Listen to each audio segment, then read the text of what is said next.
Very shy, she just doesn't want to come in front or ask it herself. She says her question is about will of Allah. She says, I keep hearing everything is the will of Allah.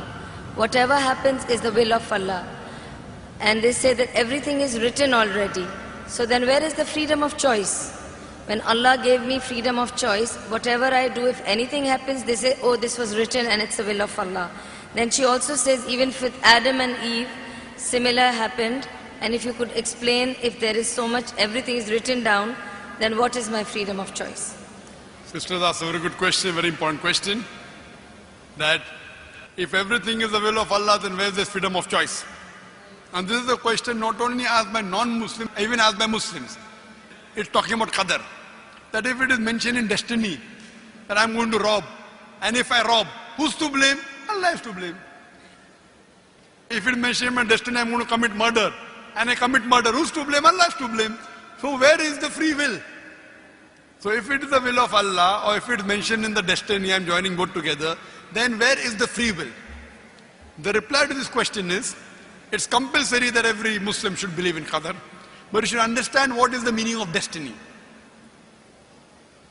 For example, if suppose in a classroom, there are 100 students, and when the teacher teaches the students in the classroom at the end of the year, before the examination, the teacher predicts that this student, he will come out first class first. This student, he'll get second class. This student, he will fail.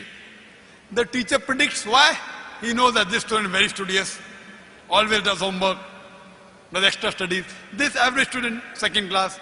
That student, goes for movies, doesn't do homework, misses the class, predicts that that student will fail.